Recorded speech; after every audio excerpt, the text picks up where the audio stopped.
to study my way double on. Hello everyone. Today we are going to study class 9 economics chapter 2 people as resources. This is the second part. So let us start.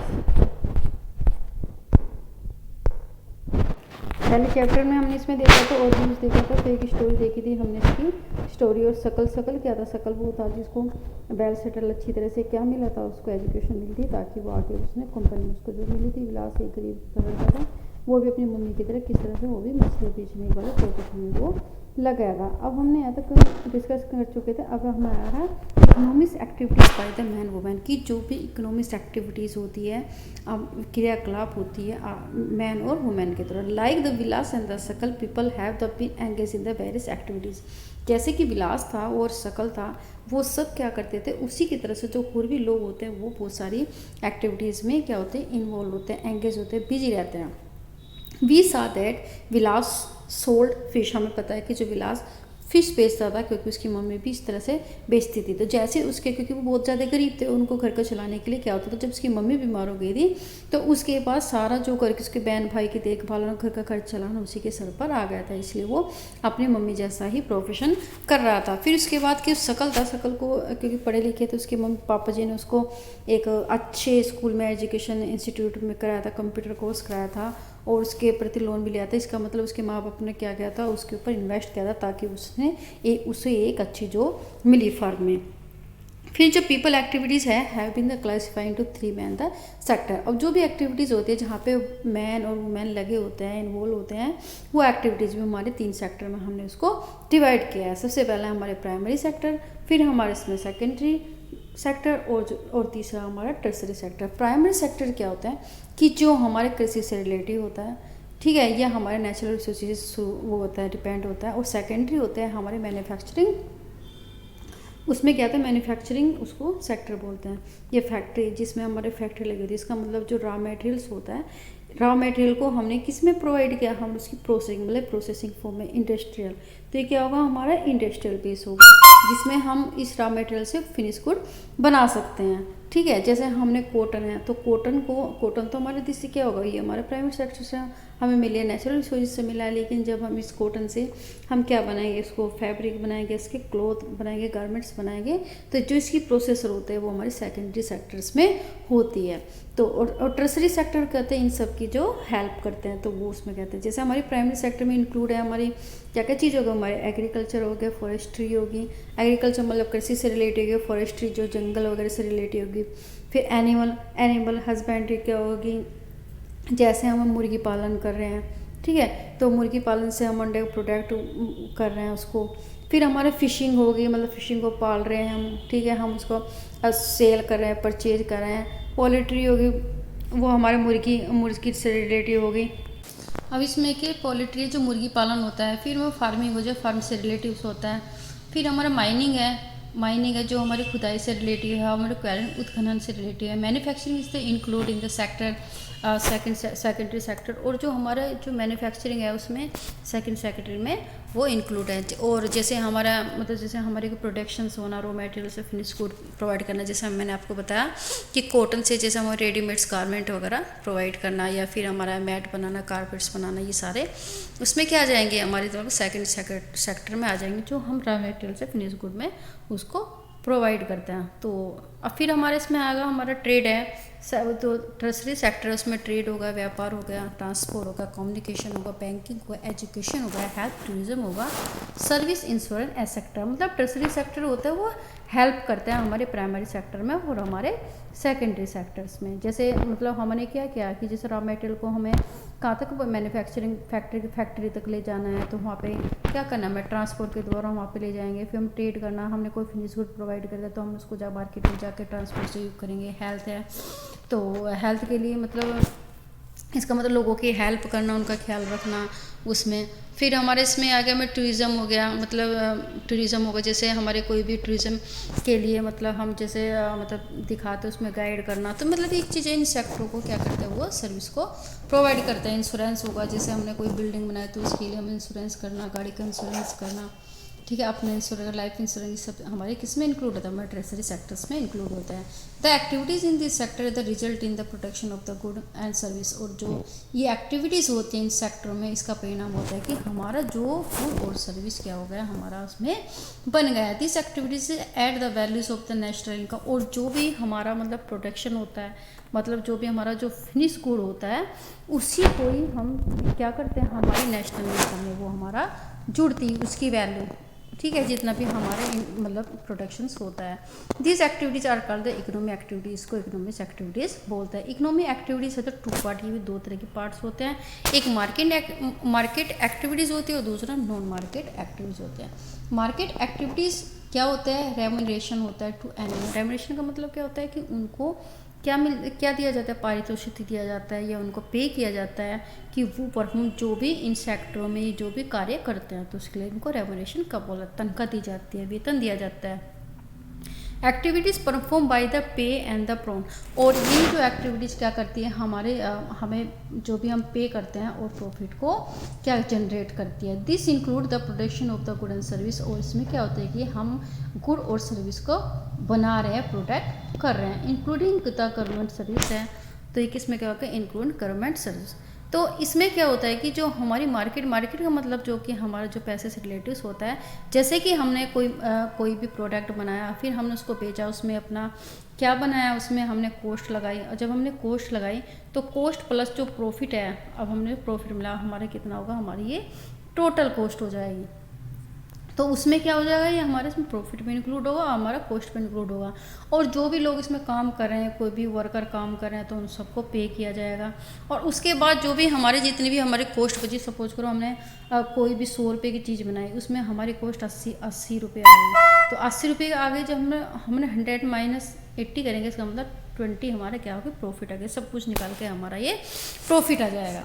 तो इसमें यही बताया गया है। Marketing होगी, marketing activities होगी। अब non marketing activities क्या होगी, नॉन मार्केट एक्टिविटीज़ भी होती है जो हमारी सेल्फ कंजप्शन के लिए होता है, मतलब हम खुद ही के लिए, हम उसके उपभोग के लिए होता है, मतलब जितना भी हम कमाते हैं हम उसको खुद ही कंज्यूम कर लेते हैं। तो this can be consumption and the processing of the primary production. और ये क्या होता है कि हम जैसे कि हमने प्राइमरी सेक्टर में कृषि करी, ठीक है, और कृषि करने के बाद हमने ज़मीन पे कोई भी फसल उगाई और हमने उसको जितना भी उसका प्रोडक्शन आया, जितनी भी उससे इनकम है, वो हमारे क्या होगा, सेल्फ कंजप्शन के लिए आ गई।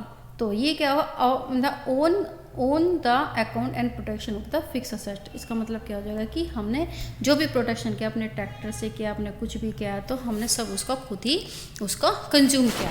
अब इसमें एक्टिविटीज़ है, एक है हमारे की विजिट ए विलेज, अपनी कॉलोनी या उसमें आपको गांव में विजिट करना है, जो आपके वो रेजिडेंशियल एरिया के आसपास है, ठीक है। और फिर हमें उसको नोट डाउन करना है। बहुत सारी एक्टिविटीज़ है कि जो लोग उन विलेज कॉलोनी में लगे हुए हैं, काम में लगे हुए हैं। यदि ये पॉसिबल नहीं है तो आप अपने नेबर से पूछ सकते हो, पड़ोसी से पूछ सकते हो कि किस तरह के प्रोफेशन करते हैं वे लोग बाग, या 3 तरह के जो सेक्टर है किस तरह से उनके कामों को उस कैटेगराइज में बांटा जाएगा।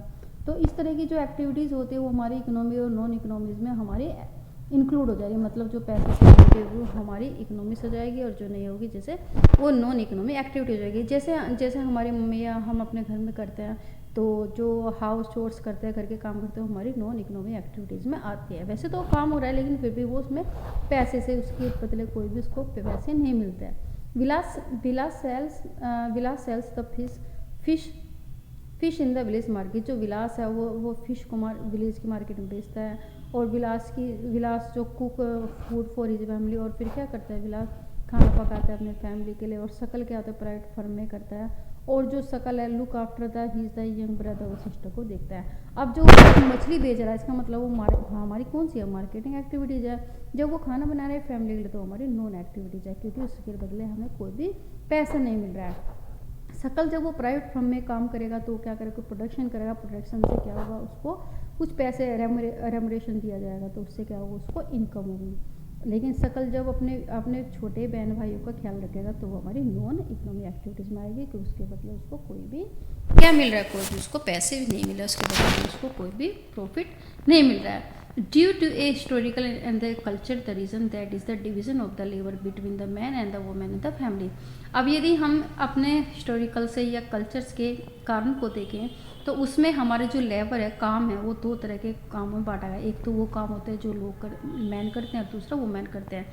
वुमेन तो generally look after the a domestic chores. अब हमें पता क्या है कि जो मतलब वुमेन होती है वो क्या करती है, घर की देखभाल करते हैं, घर के काम करते हैं, और मैन क्या करते हैं, फील्डों में काम करते हैं। सकल मदर शीला जो कुक खाना बनाती थी और मतलब क्लीन करती थी यूटेंसिल्स को, मतलब बर्तनों को, एंड द वॉश क्लॉथ, और क्या करती थी, वो कपड़ों को धोती थी, घर को क्या करती थी, वो क्लीन करती थी।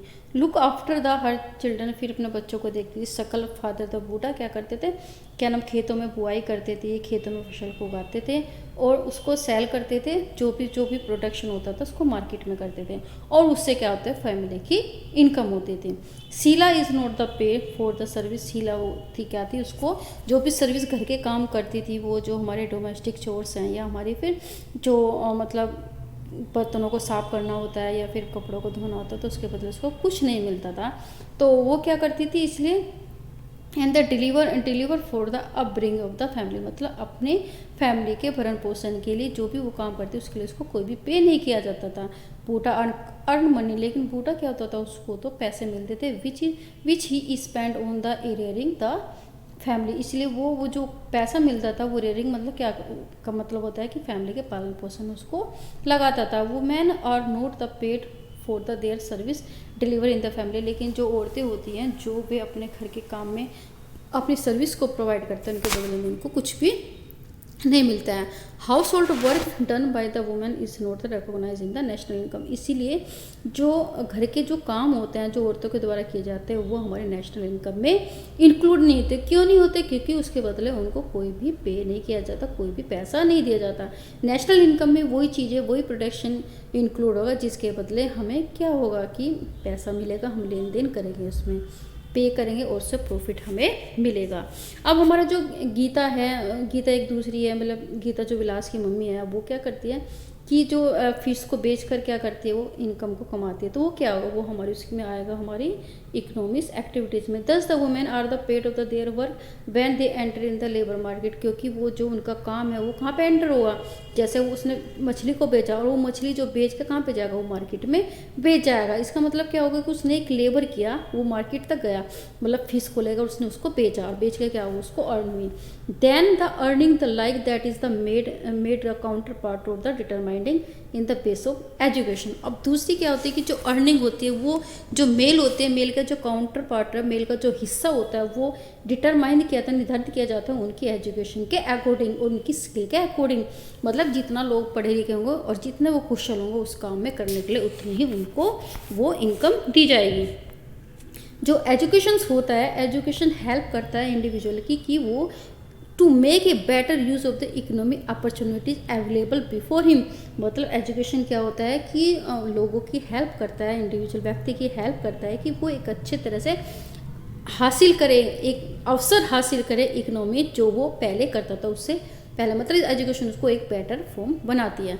Education and the skill are the major determinant of the earning of the any individual in the market. लेकिन एजुकेशन और कुशल होता है वो भी एक महत्वपूर्ण पार्ट होता है अर्निंग का, जो वो मार्केट में उसको प्रोवाइड किया जाता है। क्योंकि मार्केट में बंदा कौन जाएगा, कौन स्किलफुल जाएगा या वो क्या जाएगा, एजुकेटेड जाएगा। जैसे कोई मतलब किसी चीज़ का कर रहा है, सुपरविजन का काम कर रहा है, तो वो क्या करेगा, अपने स्किल को यूज़ करेगा, अपने एजुकेशन को यूज़ करेगा और उसका काम कहाँ तक, मार्केट तक वो जाएगा।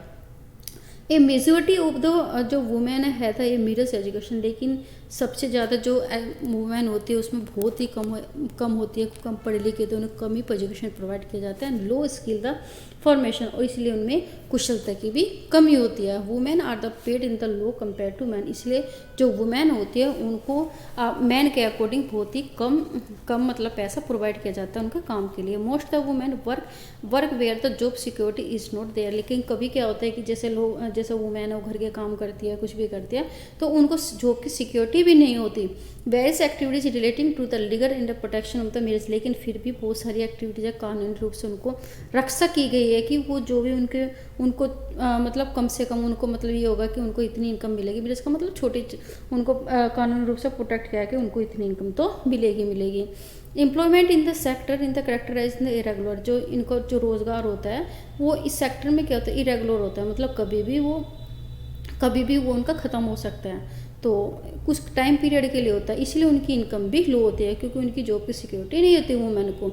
इन this sector there is the absence of the basic facility like a maternity leave, और कभी कभी क्या होता है कि उनको इस तरह की जो भी काम करती है वुमेन होती है तो उनको उनकी मतलब मैटरनिटी लीव का मतलब क्या होता है कि जब वो माँ बनते हैं उस टाइम जो पीरियड में 9 महीने होते हैं, तो कभी कभी तो उनको वो भी फैसिलिटी प्रोवाइड नहीं होती है। Children and other the society system, और जो बच्चे होते हैं या फिर दूसरे सोसाइटी होते हैं सिस्टम में, उनमें भी उनको क्या मिलते हैं, उनको फैसिलिटी रिलीफ नहीं मिलती कि बच्चा छोटा है तो उसकी केयर की जाए या और भी उसको सामाजिक रूप से उसको रक्षा की जाए, तो उस चीज़ की भी उसको कमी मिलती है वुमेन को।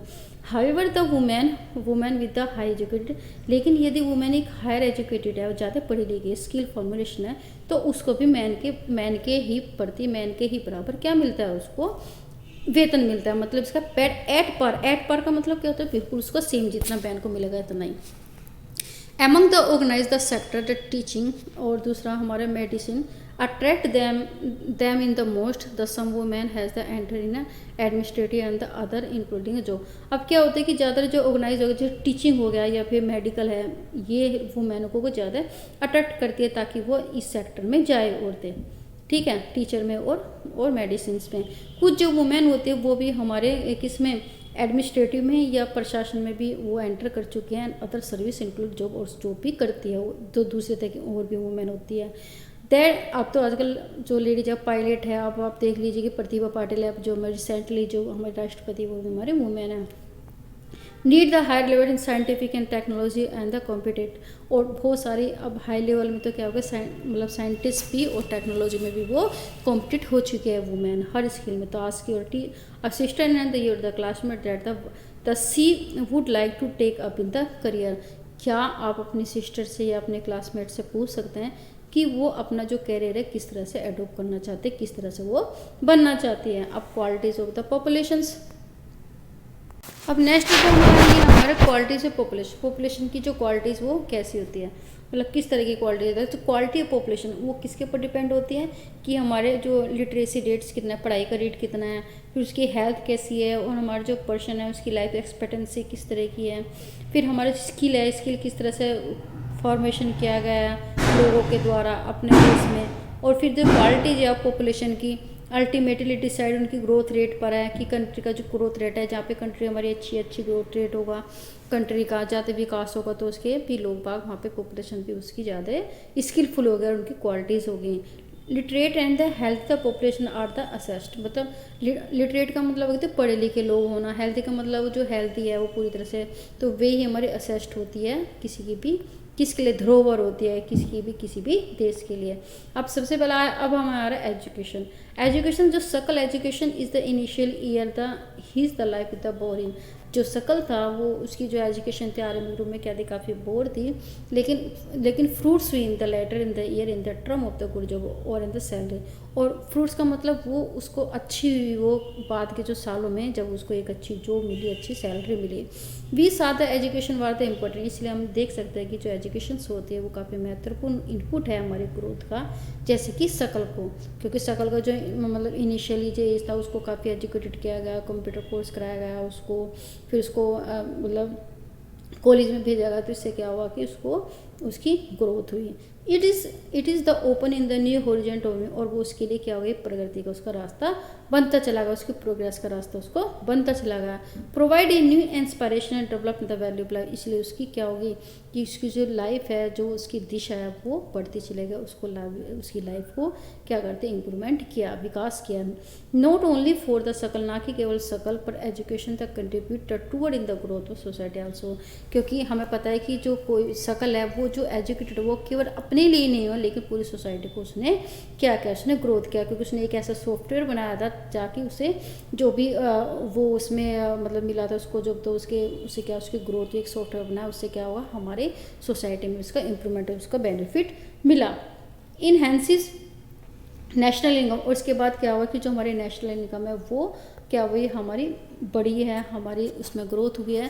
फिर जो कल्चर रिचनेसेस है and the increase efficiency of governance, और उसके साथ साथ ही क्या हुआ कि उसकी गवर्नमेंट की इफिशिएंसी कुशलता भी बढ़ गया।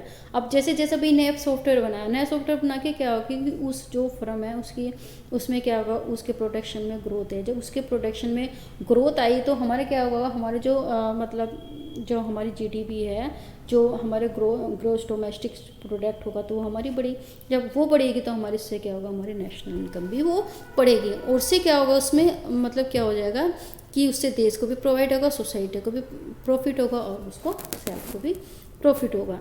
There is the provision made by the providing universal access, और ये क्या होता है कि जो प्रोविजन बनाया गया है ये हमारे यूनिवर्स में एक्सेस है, सभी के स्वीकार मान्य हैं। And the retention in the quality of elementary education with a special emphasise for the girl, और इसलिए पूरे देश में बनाया गया है कि जो ये हमारी असेस्ट है इसको पहुंचाया जा सके, धारण किया जा सके, रिटेंशन का मतलब धारण किया जा सके, उसको रिसीव किया जा सके, और जो क्वालिटी है जो एलिमेंट्री जो एजुकेशन है वो जो स्पेशल किसके लिए, गर्ल्स के लिए, उसको तक पहुंचाया जा सके। There is the also an establishment of the pack the setting of the school like the Navodaya Vidyalaya in the each district, इसीलिए क्या गया कि एक मतलब इस्टेब्लिश किया गया, एक कदम बढ़ाया गया ताकि वो स्कूल कुछ बनाए जा सके, नवोदय विद्यालय हर डिस्ट्रिक्ट में एक।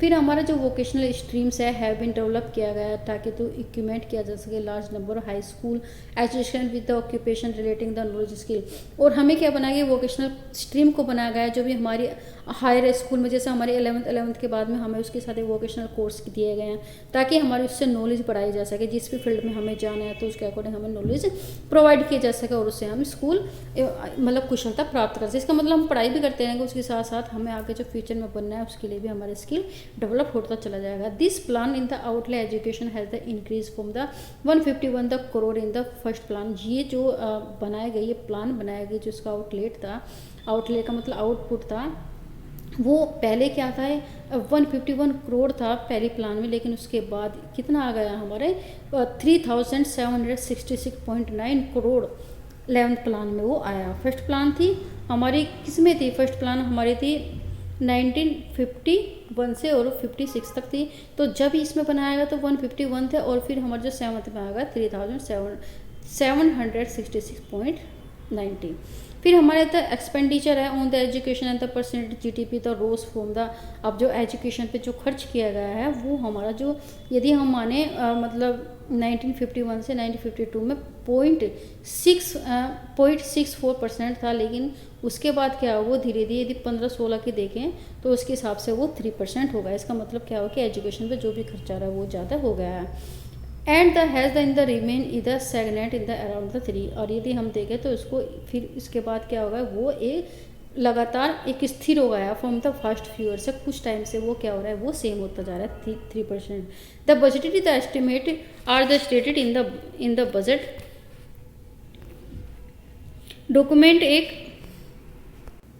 अब जो इसमें दिया है कि documentary of the union the state in the जो रिजर्व बैंक है in the expenditure on the education the percent GDP has been the decline the 2.7, लेकिन देखो 15 और 16 में कितना था, 15-16 में 3% था, लेकिन इसमें क्या 17-18 में कितना था 2.7, इसका मतलब वो गिर गया। The literacy rate has been increase 18% था हमारा, मतलब इसमें 1951 में 18% था, लेकिन 10 और 11 में कितना हुआ वो हमारा 74%। इसका मतलब लिटरेसी पढ़े लिखे लोगों के बहुत ज़्यादा उनमें इम्प्रूवमेंट है। Literacy is not only right, literacy का मतलब जो पढ़े लिखों ने एक राइट, मतलब ये ना कि केवल एक राइट है, it's also needed for citizen to perform their duties and enjoy their the right of property. और उसका ये नहीं है कि वो केवल जो पढ़े लिखे लोग हैं वो केवल उनका राइट है, लेकिन वो आवश्यकता है सभी सिटीजन के लिए, ताकि वो अपनी ड्यूटीज़ को अच्छी तरह से परफॉर्म कर सके और अपने अधिकार को ले सके। However A the vast the differences the notice the across different the section of the populations, और ये क्या करेगा अलग अलग तरह से किया गया, अलग सेक्टर में अलग अलग तरह से पॉपुलेशन में डिस्ट्रीब्यूट किया गया। जो लिटरेसी रेट है जो मेल है नियर बाई यदि हम देखें अलग अलग स्टेट में तो मतलब 60.6% हायर देन द फीमेल, मतलब फीमेल से इतना ज़्यादा था। और it is was about the 16.1 the higher in the urban in the compare to the rural. मतलब इसमें जो मेल है तो मेल का जो वो लिटरेसी रेट था वो मतलब 16%, 16.6% था, जबकि फीमेल का 16.1% था, जो ज़्यादा था अर्बन एरिया में यदि हम रूरल एरिया के अकॉर्डिंग कंपैरिजन करें। कि अर्बन एरिया में लोग ज़्यादा जागरूक होते हैं तो इसलिए वुमेन को भी ज़्यादा पढ़ाते लिखाते लोग भी जागरूक होते हैं अपने एजुकेशन के अकॉर्डिंग। यदि हम 2011 की देखें उसमें तो जो लिटरेसी जो रेट था वो वेरी करता है अलग अलग स्टेट में अलग अलग। जैसे हमारा केरल है, केरल में 94% था, जबकि हमारे बिहार में 62% था बिहार में। The primary school system has expanded to the over 8.41 lakh in the 2015 and 16। इसमें क्या है कि जो प्राइमरी स्कूल है उसको जो सिस्टम है वो बढ़ाया गया है हमारा 8,41,00,000 के से भी ज़्यादा है 2015 में। लेकिन अनफॉर्चुनेटली दिस ह्यूज एक्सपेंशन जो एक्सपेंशन किया गया ये जितना बड़ा एक्सपेंशन किया है स्कूल का has been diluted by the poor quality of the schooling. लेकिन इससे क्या हुआ कि जो स्कूलों की जो क्वालिटी है बनाने की वो काफ़ी पुअर थी। और and in the higher in the dropout the rate, और जो लोगों की मतलब बच्चों की जो संख्या थी वो स्कूल छोड़ने की ज़्यादा थी। तो Sarva Shiksha Abhiyan has be significant step the toward in the providing elementary education to the children और द 6 से 14 ईयर तक 2010। इसलिए क्या गया कि सर्व शिक्षा अभियान भी चला गया। इस महत्वपूर्ण कार्य के लिए कदम उठाया गया ताकि लोगों को सभी को 6 से 14 साल की उम्र के सभी बच्चों को एलिमेंट्री कोर्स को प्रोवाइड दिया जाए, उनको शिक्षा दी जाए 6 से 14 साल के 20 वाले बच्चों को।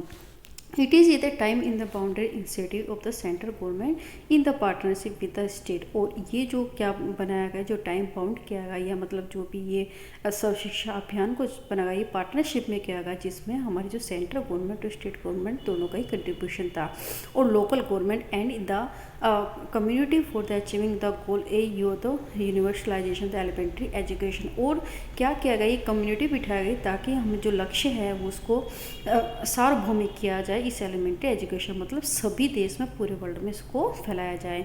Along with the bridge course and the back to school the camps have been the initiated increasing the enrolment of elementary education. और क्या किया गया एक ब्रिज कोर्स भी बनाया गया ताकि जो मतलब बच्चे घर में बैठ गए हैं मतलब स्कूल छोड़ दिया उनको वापस बुलाया जा सके और उनकी जो दाखिले की जो संख्या है मतलब एजुकेशन में वो बढ़ाई जा सके। मिड डे मील स्कीम बनाई गई, मतलब इम्प्लीमेंटेड किया, इंक्रीज़ किया गया अटेंडेंस की ताकि वो अटेंडेंस किया जाके अपनी रोज़ आ सके स्कूलों में। तो उसके लिए मिड डे मील किया गया। वो इसीलिए क्यों किया गया क्योंकि मतलब कि बहुत सारे जो बच्चे मजदूरी करते थे, गरीब होते थे और उनको खाना खाने के लिए मजदूरी करना पड़ता था। लेकिन अब स्कूलों में जब उनको खाना मिलने लग गया तो बच्चे ज़्यादा आना शुरू हो गया स्कूल में। इससे क्या होगा कि जो बच्चे मतलब ठीक तरह से उनको पोषक वाला खाना नहीं मिलता था तो वो न्यूट्रिशनल स्टेटस उनका बढ़ा। This policy could be to a literate population of the India. ये जो नीति बनाई गई ये पढ़ी लिखी पॉपुलेशन के लिए बनाई गई ताकि मतलब पढ़े लिखे लोग हो सके, पढ़े लिखे पॉपुलेशन बन सके। ज़्यादा से ज़्यादा लोग पढ़े लिखे होंगे तो हमारा लिटरेट पॉपुलेशन ज़्यादा हाई होगा। अब जो 12th प्लान थी वो इंडिवोर्स टू रेज ये प्रयत्न था, कोशिश थी ताकि हमारा ग्रोस एनरोलमेंट रेशो बढ़ाया जा सके। वो था ग्रोस एनरोलमेंट रेशो था हमारा हायर एजुकेशन के लिए। और गुड कौन से के लिए था वो हमारा 18 से लेके 23 तक था। तो इसमें यदि 17 आदि इसमें देखें तो हमारा 1780 में था 25.2 और वो जो टारगेट किया गया 2020-21 तक वो हमारा 30% वो बढ़ा। फिर अब इसमें है क्या which the would be the broadly in the line with the a world average. और इसको क्या गया इस लाइन को बढ़ाया गया और पूरे वर्ल्ड के उसमें औसत के अनुसार। The strategy focus on increasing access to quality adopting the state specified curriculum modification. Optional course को ऐड किया गया, हमारे नेटवर्किंग की गई ताकि हम जो इन्फॉर्मेशन टेक्नोलॉजी यूज़ किया, जैसे हमारा अब देखिए यदि 11वीं क्लास में जाते हैं तो हमें क्या आ जाता है, आईटी सेक्टर, मतलब आईटी हमारे एक सब्जेक्ट इंक्लूड हो जाता है ताकि कंप्यूटर के बच्चों को नॉलेज हो। आगे जाके वो यदि वो मतलब किसी भी प्रोफेशनल कोर्स में कंप्यूटर से रिलेटेड जाना चाहते हो उससे उसको एजुकेशन हो, या फिर जो भी एजुकेशन में मतलब उससे तो पढ़ाया जा सके बच्चों को हेल्पफुल हो। तो जो plan also the focus the distant education की योजना बनाई गई, और convergency of the former and non former, मतलब कन्वर्जेंसी का मतलब बिंदु को केंद्रित किया गया फॉर्मर और नॉन फॉर्मर दोनों ही एजुकेशन के लिए। डिस्टेंट है and the IT education institution किया गया, मतलब बच्चे जो रेगुलर नहीं पढ़ सकते वो ऐसा कोरस्पॉन्डिंग या हमारे डिस्टेंट लर्निंग से भी पढ़ सकते हैं। Over the past the 50 year, अब यदि हम देखें तो पिछले मतलब 50 वर्ष से ज़्यादा तो there has been significant growth हुई हमारी यूनिवर्सिटीज़ में, इंस्टीट्यूशन में हायर लर्निंग स्पेशलाइजेशन एरिया, मतलब उनका वोकेशनल कोर्स के लिए और उनके प्रोफेशनल कोर्स के लिए वो यूनिवर्सिटीज़ इंक्रीज हुई। Let us the read in the table to see the increasing in the number of college universities and the enrollment in the number in the recruitment in the teacher in the 1951 and to 2015 and 16। अभी सीधे हम इस table में देखें तो इसमें किस तरह से हमारी जो यूनिवर्सिटीज़ में मतलब इंक्रीज़ हुई, बढ़ोतरी, कॉलेज में बढ़ोतरी, यूनिवर्सिटीज़ में बढ़ोतरी, और जो बच्चे थे उनका दाखिले में बढ़ोतरी। इनरोलमेंट का मतलब बच्चों को यूनिवर्सिटीज़ में मतलब दाखिले के लिए वो दाखिले की जो संख्या वो बढ़ी है। और इससे क्या हुआ कि जब हम यूनिवर्सिटीज़ बढ़ेगी और हमारे क्या कॉलेजेस बढ़ेंगे, इंस्टीट्यूशन बढ़ेंगे, तो उसमें टीचरों का भी रिक्रूटमेंट हुआ। अब यदि हम देखें तो 1950-60 में यदि कॉलेज की संख्या 750 थी, फिर यूनिवर्सिटीज़ 30 थी और स्टूडेंट के 2,63,000 थी, और टीचर और यूनिवर्सिटी और कॉलेजों में जो रिक्रूटमेंट हुए वो हमारा 24,000 है। आप इसे और भी ये कर सकते हो, यदि हम देखें इसको आगे जाके 2017-18 में तो 41,012 नंबर कॉलेज की संख्या बढ़ गई। देखो 450 कितना आया इसमें। और यूनिवर्सिटी देखो 30 से, और यदि हम 78 में देखें तो 851 है। अब यदि स्टूडेंट देखें पहले 2,63,000 थी, अब आप देख सकते हो 2,94,27,158। और यदि आप ये नीचे वाला है, इसमें है हमारा 3,66,42,000 और हमारा 674 ये स्टूडेंट्स थे। और टीचर और यूनिवर्सिटी में कितने रिक्रूटमेंट हुए हमारे 12,84,957। तो इसीलिए क्या होगा कि इसमें ज़्यादा। अब हेल्थ, अब ये है कि फर्म है मैक्सिमम प्रॉफिट है। आज हमें पता है कि जो कोई भी फर्म है जहाँ पे भी हम काम करते हैं तो उसका काम होता है ज़्यादा कि प्रॉफिट वो कमाए, हर लाभ कमाए। मतलब जितनी उसको कॉस्ट होगी, सपोज करो किसी भी चीज़ को बनाने की 100 रुपये कॉस्ट होगी, तो मतलब 100 रुपये कॉस्ट होगी तो वो क्या करेगा 20 रुपये उसको प्रॉफिट कमा लेगा।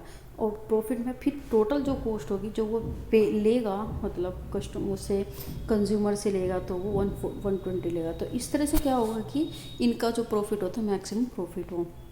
Do you think that any of from would you the induce to employ the people who might note the work efficiency as the healthy worker because is the ill health? आप सोच सकते हो कि कोई भी जो फार्म होगी वो ऐसे लोगों को मतलब एम्प्लॉयड का मतलब लेने के लिए मतलब वो नहीं होगी, मतलब लेने के लिए तैयार नहीं होगी जिसमें इफ़िशेंसी कम हो या उसकी हेल्थ बहुत ही कम हो।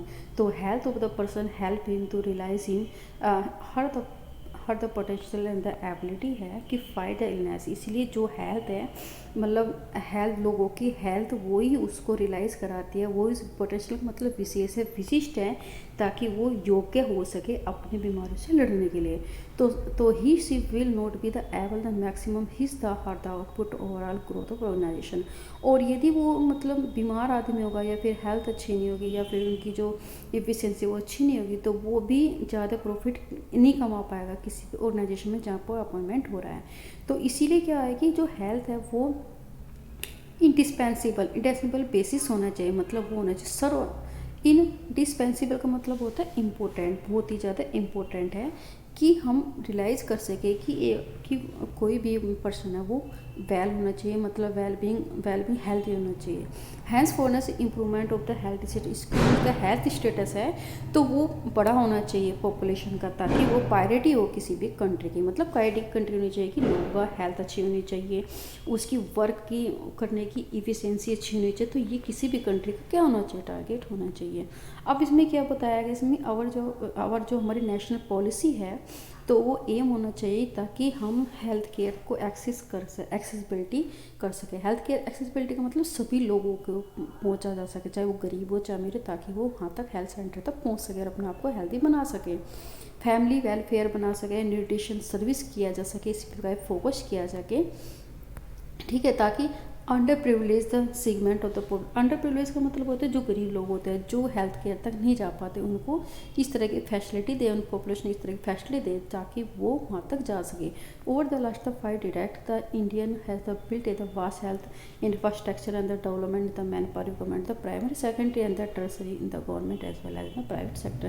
अब यदि हम देखें तो मतलब पिछले पाँच दशक से तो क्या हुआ है कि जो इंडिया है एक ऐसा हेल्थ स्ट्रक्चर इंफ्रास्ट्रक्चर बनाया है ताकि वो सभी जो प्राइमरी सेक्टर है, चाहे वो एग्रीकल्चर में इन्वॉल्व है या सेकेंडरी में टर्सरी में, तो सभी को इस तरह की फैसिलिटी दी गई ताकि उनके हेल्थ का भी केयर रखी जा सके। अब दीज जो मेजर है which have been the adopted है the increasing the life expectancy in the 68.3 year in the 2014। अब देखो यदि हम मेज़र करें कि ये जो पॉलिसी है वो किस तरह से रिजल्ट लेके आई है, तो हमारा जो मतलब जो लाइफ एक्सपेक्टेशन है, अनुमान मान लीजिए कि कितने बंदा जिएगा, तो कहना 68.3 था 2014 में, और हमारा इन्फेंट्री मोर्टलिटी रेट था, IMR था हमारा, कितना डाउन हो गया, वो हमारा पहले था 147 था, और हमारा फिर 2016 में कितना हो गया, हमारा 34 हो गया।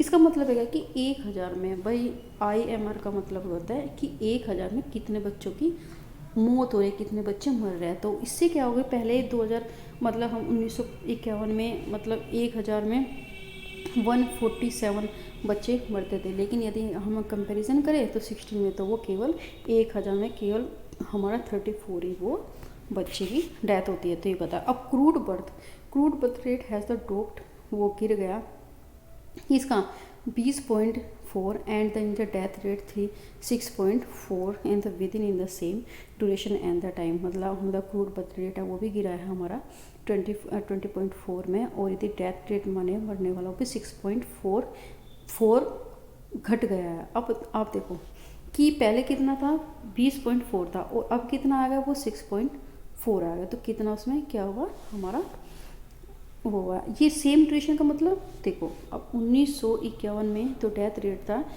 मतलब 20.4 था, और यदि हम इसमें देखें आगे जाके 2016 में कितना आ गया, 6.4 रह गया।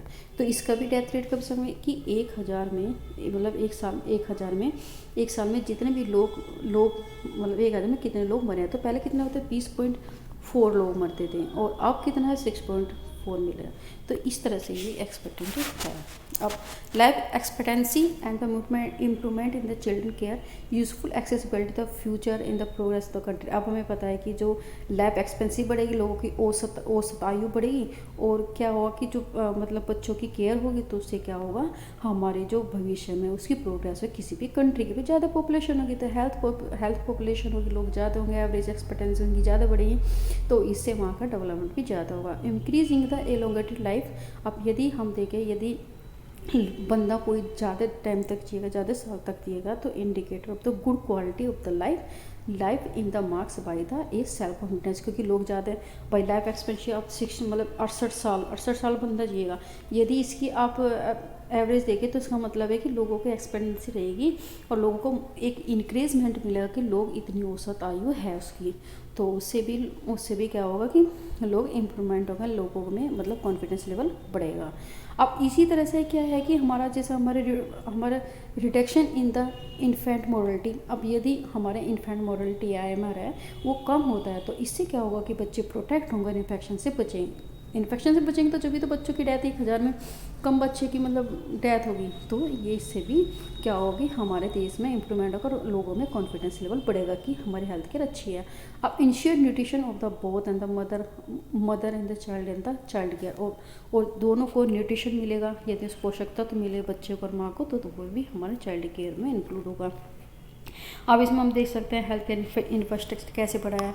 अब ये तो PSC SC अब देख लो 2013 में 1,81,139 है, और ये 17 में देखे तो कितना 1,87,500। अब ये डिस्पेंसरी की हॉस्पिटल कितने बड़े, अब 2013 में 29 पॉइंट कितना था 274 था, यदि इसमें देखें तो हमारे 31.641 है। अब बेड पहले कितने थे 6,28,708, और अब तो 7 लाख के करीब हो गया, 7,10,700। अब इसी तरह हमारा रजिस्टर्ड डॉक्टर है मेडिकल काउंसलिंग में, मतलब जो अपॉइंटमेंट हुआ है, अब 45,000 थे, 45,106, और अब कितना हो गया हमारा 17,000।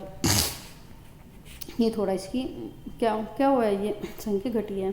फिर नर्स की क्या हुआ है, पहले कितनी थी हमारा 2,03,44,241, और अब कितना होगा 2,08,78,182। तो इस तरह से क्या होगा, ये हमारा ये इम्प्रूवमेंट हुआ है। अब हम आते हैं, ये आप इसके बॉक्स को देख सकते हैं, इसमें ये चीज़ें इसके बारे में दिया है कि किस तरह से डॉक्टरों की जो संख्या है, नर्सों की संख्या बढ़ी है। ठीक है, आप सोच सकते हो नहीं है तो क्यों नहीं बढ़ी है, फिर किस तरह की फैसिलिटी है जो हॉस्पिटल प्रोवाइड कर रहे हैं, फिर किस तरह से जो हमारा कोई भी ग्राफ टेबल का, हम कोई भी टेबल है तो उसको किस तरह से ग्राफ खींच सकते हैं। तो इस तरह से ये एक्टिविटीज़ है। अब ये एक्टिविटीज़ है, विजिट है, अब हमें किसी हॉस्पिटल में देखना है, फिर हम देखना है कि वो प्राइवेट है या प्राइवेट है या गवर्नमेंट है, तो अब फिर हमें देखना है कि उसको मतलब उसके बारे में थोड़ी इन्फॉर्मेशन को हमें कलेक्ट करना है, कितने डॉक्टर हैं वहाँ पे, कितनी नर्सें हैं वहाँ पे, कितने बेड्स हैं वहाँ पे, और किस तरह की लोकेलिटी है, साफ़ सफाई का ध्यान रखते नहीं हैं आप, उस जो भी डिस्पेंसरी में आप रहते हो लोकेलिटी में वहाँ डिस्पेंसरी है नहीं। अब आएगा अनएम्प्लॉयमेंट। अब सकल जो मदर थी शीला, वो देखती थी अपने बच्चों को, ठीक है, डोमेस्टिक चोर्स। अब वो क्या करती थी, घर के काम करती थी, डोमेस्टिक चोर्स करती थी। अब जो चिल्ड्रन है और जो हेल्प करता अपने बच्चों की देखभाल करती थी, अपने हस्बैंड पूटा की भी वो फील्ड में उसकी सहायता करती थी। और जो टाइम है मतलब क्या करती थी वो, सीतू स्पेंड देयर टाइम, और जो उसकी मतलब लड़की थी वो सारा दिन खेलने में और रोमिंग में मतलब घूमने में बिताती थी। Can you call the Sheela and the Jitu and the unemployment, क्या वो अनएम्प्लॉयमेंट है, इफ़ नॉट यदि नहीं है तो क्यों नहीं है। अब देखो, अब हमें सबसे पहले देखनी पड़ेगी इसकी डेफिनेशन क्या है।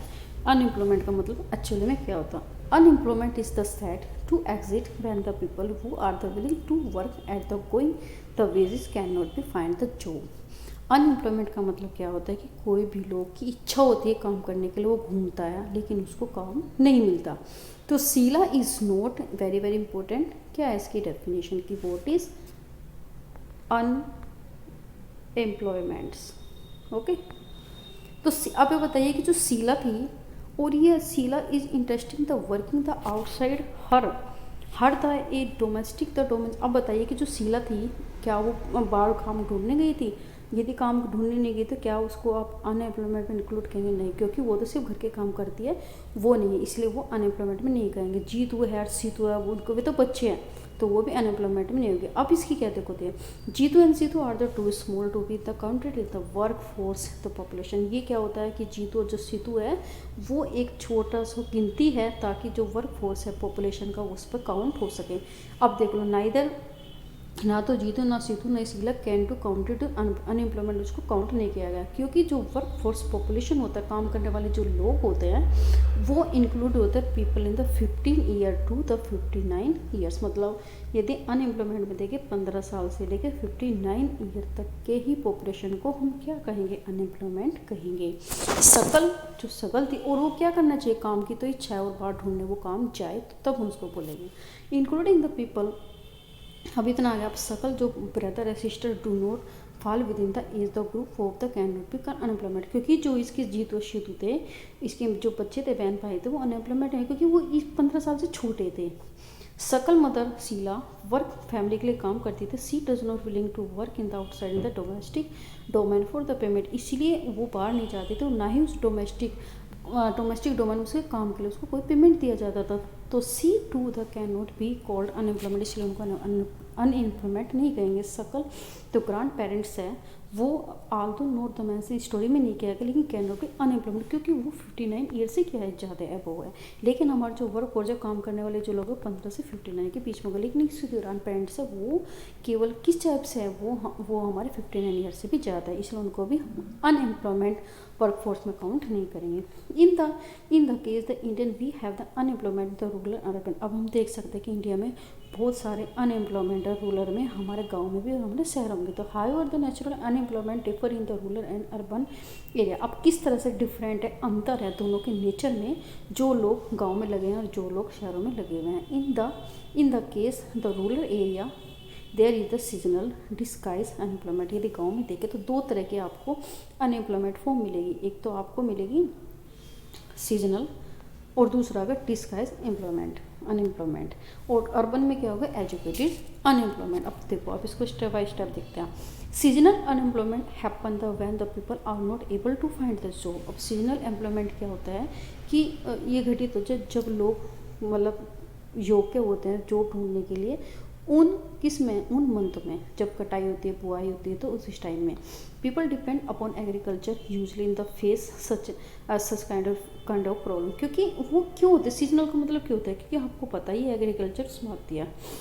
एग्रीकल्चर पार्ट में आप देखिए, एग्रीकल्चर में जो बुआई होगी वो भी आपको कुछ मंथ के लिए टाइम मिला, कटाई होगी वो भी कुछ टाइम के मिलेगा। तो ये हमारी सीजनल होती है। जैसे हमारी कुछ बिजी सीजन्स होते हैं, हमारा सोइंग होगा, हार्वेस्टिंग होगा, वीडिंग होगा। वीडिंग का मतलब क्या होता है कि जब खरपतवार वगैरह निकालते हैं उसमें, फिर थ्रेसिंग होगा जब हम उसको स्टॉक से और उसके जो ग्रेन को अलग करते हैं किसी भी चीज़ को, जैसे हमारा गेहूँ को स्टॉक हो सके तो इस टाइम हमारा थ्रेसिंग होगा। फिर certain month do not provide in the must work to the people depend on agriculture, क्योंकि एग्रीकल्चर के ऊपर डिपेंड होता है। लेकिन इसके बीच में भाई आप देखो सोइंग के और वीडिंग, इसके बीच में उनको काम नहीं मिलेगा कि इस टाइम में मिलेगा, या तो उनको सोइंग के टाइम मिलेगा, फिर हार्वेस्टिंग का टाइम मिलेगा, फिर वीडिंग के या थ्रेसिंग, इसके बीच में उनको काम नहीं मिलेगा। क्योंकि जो एग्रीकल्चर जो काम होता है वो कुछ ही महीनों का होता है, डिपेंड होता है। और दूसरा आता है डिस्गाइज एम्प्लॉयमेंट। ये दोनों डेफिनेशन काफ़ी अच्छी है, आपको आगे तक कंपटीशन लेवल तक आपको ये होगा, आपको मिलेगी और आपको कंपटीशन में दिखाई देगी। आगे जो क्लासेज है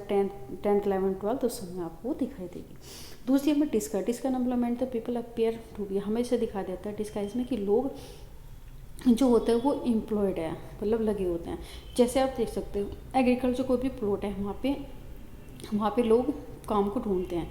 तो usually happen the family the member engage in agriculture. आपको पता है एग्रीकल्चर एक्टिविटीज़ में क्या होता है कि लोग अपनी फैमिली के साथ ही काम करते हैं। अब the work required to service the 5 people. यदि कोई भी काम 5 लोगों का है बट एंगेज 8, भाई 5 लोगों का काम है लेकिन वहाँ पे तो 8 लोग लगे हुए हैं, तो 3 पीपल तो एक्स्ट्रा है ना। तो उस पर जब उसका प्रोडक्शन हो रहा है एग्रीकल्चर का, उससे कोई फ़र्क नहीं पड़ेगा चाहे 3 जो एक्स्ट्रा है वो भी करें या आप 5 करें, क्योंकि उनका जो लेवल है उस काम का सिर्फ 5 लोगों का है। 3 जो पीपल है work in the same plot as the other, वो ऐसे लगे हुए हैं। तो contribution made by the 3 extra people does not add in the contribution made by the 5। अब जो 5 लोग का कंट्रीब्यूशन है लेकिन 8 लोग लगे, 3 लोगों का वो लगे ना लगे, इससे कोई फर्क नहीं पड़ेगा, प्रोडक्शन इतना होना ही है।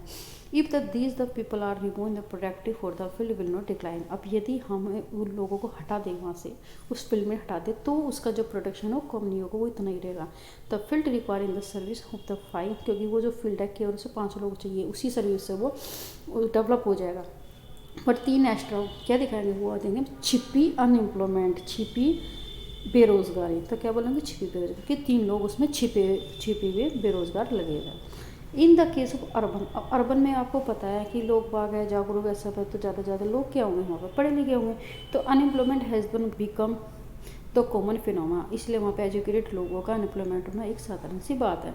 मैंने जो यूथ है with the a matriculation, graduation and the post graduation degree are not the able to find the job. अब आपको पता है कि जो शहर होंगे तो शहर में क्या होंगे कि लोग बाग ज़्यादा 10th करे होंगे, ग्रेजुएशन करे होंगे या फिर पोस्ट ग्रेजुएशन करे होंगे डिग्री, लेकिन उनके पास जॉब नहीं है।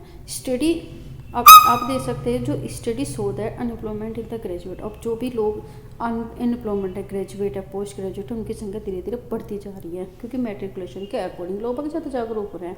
The a paradoxical man power situation in the witnesses at the surplus man power in the certain category and the coexist with the shortage man power मुतदा। अब इससे क्या होगा कि ज़्यादा ये एक बड़ी पैराडॉक्सिकल मतलब काफ़ी बुरी कंडीशन होगी मैन पावर सिचुएशन की, ताकि हम कह सकें कि हमारी जो मतलब हमारे जो देश में जितनी पॉपुलेशन होगी वो हमारा क्या होगा, हमारे सरप्लस होगा।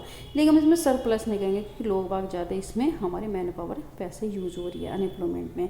There is unemployment there in the technically qualified person on the one hand. और ये जो कभी कभी ऐसा होता है कि जो अनएम्प्लॉयमेंट होता है वो टेक्निकल क्वालिफिकेशन नहीं तो लोगों के पास एक साइड में, इसलिए भी अनएम्प्लॉयमेंट होता है। या फिर क्या होता है, ये देर वाजी थे ये death technical skill requiring the economic growth. और कभी कभी जो लोग ग्रेजुएट और पोस्ट ग्रेजुएट लेंगे उनके पास टेक्निकल स्किल नहीं है ताकि वो जॉब कर सके, इकोनॉमिक ग्रोथ में वो बढ़ोतरी कर सके। तो वहाँ पे क्या होगा, यहाँ पे एजुकेटेड अनएम्प्लॉयमेंट होगा।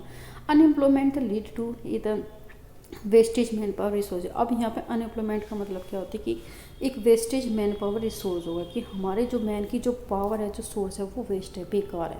People who are the asset in the economy that turn into liability. अब जो हम कहते हैं गाना गा रहे हैं शुरू से कि जो पीपल है क्या है, हमारे रिसोर्सेज हैं, तो इससे क्या होगा, डेवलपमेंट होगा। अब ये इस रिसोर्स किस में बदल गया, हमारा लायबिलिटीज़ में बदल गया। तो ये इसमें कंडीशन बताई गई है। There is a feeling of the helplessness and the despair among them. तो अब इससे क्या हो रहा है कि जब लोगों को जॉब नहीं मिल रही है उसके अकॉर्डिंग, तो लोगों में होल्पनेस उनको आशा ही नहीं रही है, मतलब वो डिस्प्रेशन में जा रहे हैं। People do not have the enough money, उनके पास पैसा नहीं है ताकि वो अपनी फैमिली को सपोर्ट कर सकें। इनएबिलिटी है, योग्यता हो जाती है एजुकेटेड पीपल में कि वो वर्क तो ढूंढ रहे लेकिन उनको उस तरह का जॉब नहीं मिल रही है। इस तरह से वो सोशल वेस्ट माना जाएगा।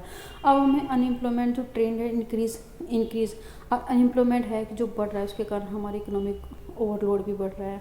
अब तो कह रहे हैं dependency of the unemployment of the work population increase. और जो डिपेंडेंसी मतलब जो लोग डिपेंड हो रहे हैं फैमिली के ऊपर, तो वो भी ज़्यादा लोड बढ़ रहा है। क्वालिटी जो लाइफ की है वो भी क्या हो रही है हमारी individual as well and the social the adverse, वो हमारे उल्टा ही इफेक्ट डाल रही है। जब family have in the live on the bare a subsistence level, जब जो लोग होते हैं फैमिली में लोग होते हैं वो ठीक तरह से अपने जीवन को, क्योंकि उनके पास पैसा नहीं है तो ठीक लाइफ ही नहीं बिता पा रहे, तो जनरेट क्या होगा, उनके हेल्थ स्टेटस काफ़ी डाउन हो जाता है। क्योंकि एक बंदा कमाने वाला 6 रुपये खाने वाले हैं, तो उससे क्या होगा कि उनकी वो इतना तो एक बंदे में कितना चलेगा, उनके हेल्थ पर गलत इफेक्ट पड़ेगा। और क्या होगा कि लोग जो बच्चे हैं वे अपने मतलब जो लोग हैं अपने बच्चों को स्कूलों से छुड़वा देंगे क्योंकि उनके पास इतना खर्चे नहीं ताकि उस चीज़ को बियर कर सकें।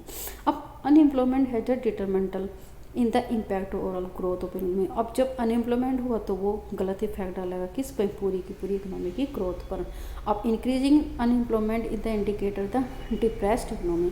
अब वो किस में चली जाएगी, वो हमारी जो इकोनॉमी है वो डिप्रेस इकोनॉमी में चलेगी। इकोनॉमी का लेवल वो बढ़ जाएगा, घट जाएगा, ना तो ग्रोथ तो होगी नहीं लेकिन वो और गिर जाएगी इकोनॉमी लेवल हमारा।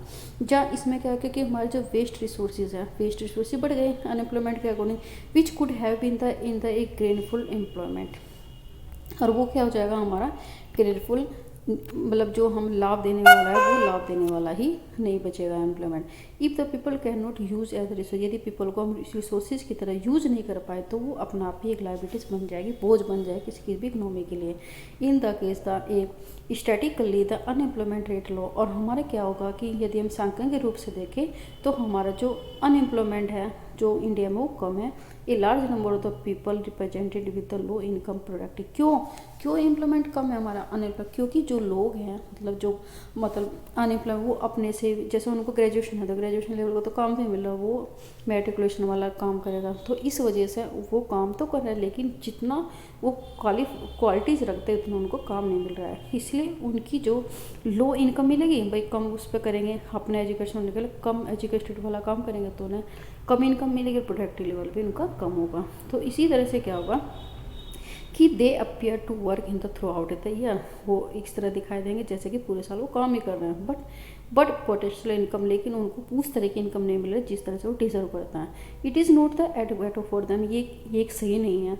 The work that they are in the pursuing the same the force upon them, इसलिए वो सिर्फ क्या कर रहे हैं, अपने आप को दिखा रहे हैं कि हम काम कर रहे हैं। They many for wanted to other work in their choice, लेकिन वो चाहते तो दूसरा काम है लेकिन मुझे उनको वो काम करना है क्योंकि फैमिली को उनको वो कम फैमिली को पेट उनको भरना है। पीपल जो पुअर पीपल है can not afford to sit idle, लेकिन जो क्योंकि भाई देखो फैमिली है, किसकी फैमिली में आपको सपोज करो 6 आदमी हैं, अब एक आदमी वो सोच रहा है कैसे कर रहा है, तो उसे तो खाने के लिए 6 को बंदे को तो चाहिए, तो क्या करेगा वो अपने से कम क्वालिटी वाला काम करेगा जितना वो डिज़र्व होता है उससे कम। तो जो जो गरीब लोग होते हैं वो इस तरह से खाली नहीं बैठ सकते, they tend to engage in the any, उन्हें किसी ना किसी एक्टिविटीज़ में उनको इन्वॉल्व होना ही पड़ेगा और कुछ ना कुछ पोटेंशियल मतलब जो लगभग थोड़ी बड़ी इनकम वो कमानी पड़ेगी। This earning the keep them is the bare a subsistence level, और सब्सिटेंसी लेवल का मतलब बहुत ही नीची तरह का लेवल, मतलब जीने का लेवल उनका बन जाएगा, क्योंकि इनकम तो है नहीं उनके पास।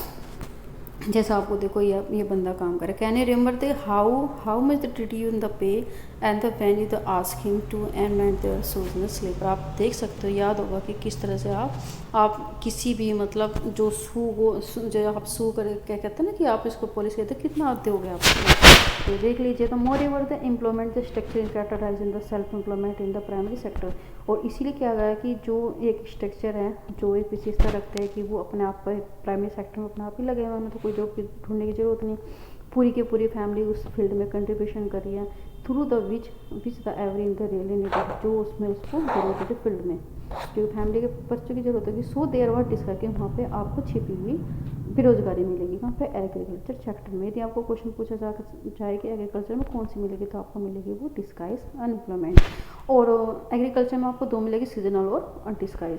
अब इसके बाद ये है कि जो इंटायर जो फैमिली होती है शेयर करेगी, मतलब वाट भी जितना भी प्रोडक्शन होगा सब आपस में बांट लेगी, तो this concept sharing of the work in the field. अब जितना भी फील्ड में प्रोडक्शन होगा तो वो सब आपस में 6 बंदे तो 6 के आपस में वो शेयर करेंगे। यदि वहाँ पे 3 बंदे लगने हैं लेकिन वो 6 में करेंगे, इससे क्या होगा उनकी अर्निंग भी कम होगी उनकी अकॉर्डिंग, मतलब उनके क्वालिटीज के अकॉर्डिंग। अब इससे क्या होगा कि जो production raise reduce in the hardship unemployment the rural sector, production तो बढ़ेगा लेकिन उसको यदि एवरेज देके एवरेज लोगों पर कितना कंट्रीब्यूट कितनी इनकम होगी तो उसके अनुसार वो कम होगा, but the this does not the reduce in the poverty of the family, और इससे क्या होगा कि जो फैमिली की जो गरीबी है वो कम नहीं होगी। तो gradually surplus the labour was every household train to migrate from the village to search in job. जब देखो भाई 6 बंदे हैं सपोज करो और किसी भी फील्ड में आपको 100 हो रहा है, तो यदि वो उनके पास प्रोडक्शन भी रहा तो इतना लेवल नहीं है, इसके लिए क्या करें कि लोग बाग उसको माइग्रेट करना है, लोग बाग जा रहे हैं कि मतलब एग्रीकल्चर को छोड़कर दूसरी जगह सर्च करने के लिए जॉब को सेकंड सेक्टर में जाएंगे या टर्शरी सेक्टर में जाएंगे। Let us discuss about the employment in the scenario in the 3 sector mention. हमने पहले से प्राइमरी है एग्रीकल्चर तो प्राइमरी में आएगा, फिर most the labour the avails of the sector to economy, और उसके बाद क्या हो जाएगा वो धीरे धीरे दूसरे सेक्टर में वो माइग्रेट करा जाएगा चला जाएगा। अब in the recent there has been the decline the dependency of the population agriculture party before the disguise unemployment. इसीलिए क्या हो रहा है अब धीरे धीरे क्या हो रहा है कि जो डिपेंडेंसी है हमारी जो डिस्गाइज अनएम्प्लॉयमेंट दिखाई देता है एग्रीकल्चर में धीरे धीरे कम हो रही है, क्योंकि वहाँ पे लोग दूसरे सेक्टर में वो ट्रांसफर हो रहे हैं। Some of surplus the labour in agriculture has the move to either, अब किस में जाएगा ये तो सेकेंडरी सेक्टर में टर्शरी सेक्टर में जाएगा। अब in the secondary sector is small the scale manufacturing is the most labour absorbing. अब जो यदि आप देखें जो सेकेंडरी सेक्टर उसमें जो छोटे स्केल वाले हैं, छोटे स्केल वाले सेक्टर हैं वहाँ पे लोगों को ज़्यादा एब्जॉर्ब किया जा रहा है, ज़्यादा लोगों को लगाया जा रहा है। तो in the case tertiary sector where is the new service are now appearing like the biotechnology information technology and so. अब देखो यदि टर्शरी सेक्टर है तो बहुत सारी सर्विस नई नई वहाँ पे डेवलप हो रही है और लोग बाकी इसलिए वहाँ पे ज़्यादा ट्रांसफ़र हो रहे हैं, तो बायोटेक्नोलॉजी में और इंफॉर्मेशन टेक्नोलॉजी में और भी बहुत सारी सर्विस है। अब let us read the story. अब हमने पता है कि स्टोरी पढ़ी थी किसकी, विलास और सकल की, तो वो फिर आ रही है। अब हम देखना है कि how the people could the become asset of the economy of the village, किस तरह से है कि इकोनॉमी लेवल में वो गांव में वो असेस्ट बनी थी उनकी। तो ये स्टोरी है दूसरी है और कोई सी, तो असेस्ट क्या थी सकल की थी। सकल को क्या मिला था, वो सकल को उसने उसके एजुकेशन पे क्या हुआ था मतलब ज़्यादा लगाया गया था, उसके पेरेंट्स ने ज़्यादा उसको फोर्स किया था, मतलब एजुकेशन को इन्वेस्टमेंट किया था ताकि वो आगे जाके इकोनॉमी में भी उसने डेवलप किया। अब एक स्टोरी है विलेज की, छोटे से गाँव की, दूसरी स्टोरी है there was a village inhabited by the several family. अब एक विलेज है जिसमें बहुत सारी फैमिली रह रही है। अब जो ईच फैमिली है वो produce the enough feed to member, वो इतना कमा लेती है फैमिली ताकि वो अपनी फैमिली का भी पेट भर सके और बचा भी सके। अब each the family met at the needed by the member of the making their own the cloth and the teaching the their in the oven. अब उनके पास इतना मतलब इस प्रत्येक फैमिली के मेंबर के पास इतना बन जाता है ताकि वो अपने कपड़े भी खरीद सके और लोगों को पढ़ा भी सकें। खुद भी उसको पढ़ा सके। अब one the family decided to send one it is the some agriculture college, एक ने डिसाइड किया कि हम अपने बच्चे को एग्रीकल्चर कॉलेज में भेजेंगे। तब बॉय कोस ही में उसके जो लड़का था उसको एडमिशन दिलाया गया पास के जो कॉलेज में एग्रीकल्चर के। कुछ समय के बाद जब वो क्वालिफाइड हो गया, एग्रो इंजीनियर बन गया और इंजीनियरिंग कर ली उसने, तो वो विलेज में फिर आया। तो he provide to be the so creative and the he could design the improvement type the plough. अब उसने क्या किया, क्योंकि उसने एक एग्रो इंजीनियरिंग की डिग्री हासिल कर ली तो उसको काफ़ी नॉलेज हुई, और उसने क्या बनाया, एक मतलब जो प्लोय हल है उसका एक डिज़ाइन बनाया गया और बहुत सारे प्लो हर डिज़ाइन के उसने डेवलप किया गया। अब उससे क्या हुआ कि हमारी जो यील्ड है वो बढ़ी, मतलब जो हमारे गेहूँ की जो उपज है वो बढ़ी, उसका रिटर्न बढ़ा। अब इससे क्या होगा, नई जॉब आई मतलब इसमें किस में, एग्रो इंजीनियरिंग में, क्योंकि एक बंदे ने ज़्यादा पैसा कमाया तो और भी सोचने लगे हम भी अपने बच्चों को वहाँ पे भेजेंगे।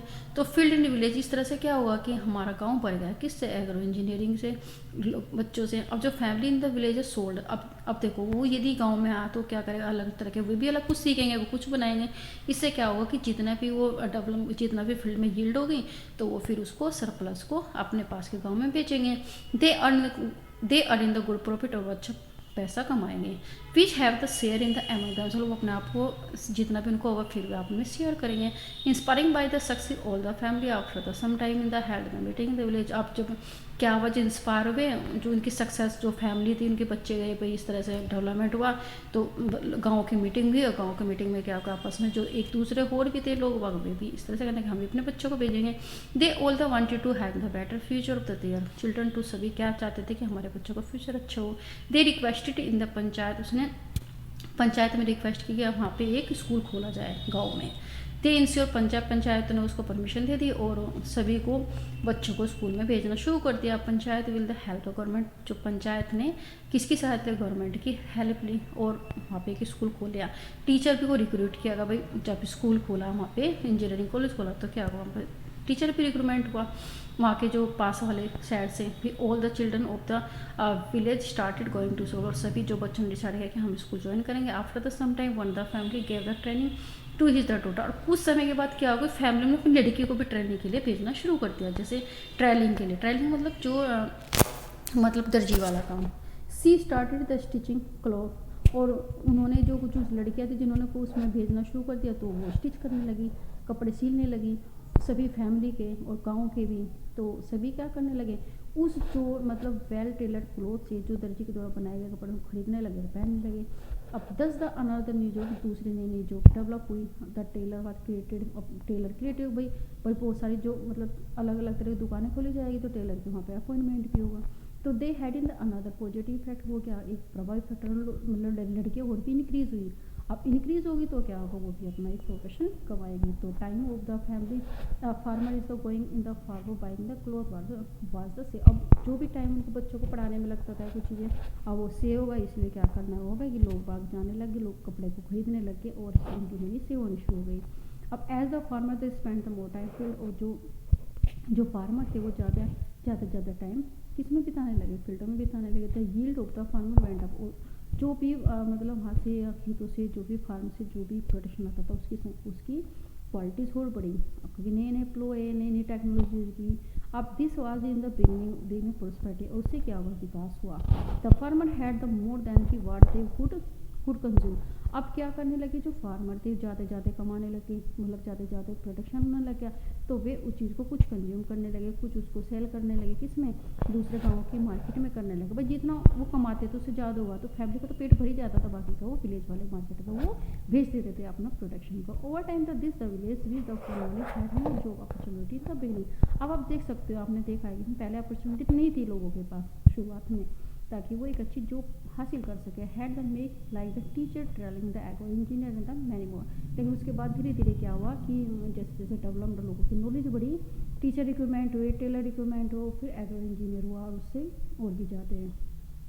तो this was story the simple the village where the rising the level of the human capital. अब हमने इसमें एक सिंपल हमने देखा है कि स्टोरी में कि एक साधारण सा गाँव है और किस तरह से वो एक मतलब लो से राइजिंग लेवल में चला गया। इससे क्या होगा, ह्यूमन कैपिटल यूज हुई और involve into a place the rich which the complex and the modern economy activities. और जो वो था एक मतलब जो गांव बन गया, वो स्थान बन गया, एक रिच बन गया, काफ़ी अमीर बन गया और काफ़ी कॉम्प्लेक्स पेचीदा बन गया, मॉडर्न इकोनॉमी एक्टिविटीज बन गई, क्योंकि वहाँ पे मॉडर्निटी आ गई, लोग बाग अच्छी तरह पहनने लगे, ओढ़ने लगे। तो यही इसका पूरा चैप्टर था, ये क्लोज हुआ है। आपको यदि अच्छा लगे तो चैनल को प्लीज़ सब्सक्राइब कीजिए, लाइक और शेयर कीजिए। यदि आपको ऐसा लगे तो आप मुझे ज़्यादा से ज़्यादा इंक्रेज करें ताकि मैं आगे की वीडियो भी बना सकूँ। मिलते हैं आपको नेक्स्ट टॉपिक के साथ, नेक्स्ट लेसन के साथ। तब तक अपना ध्यान रखिए।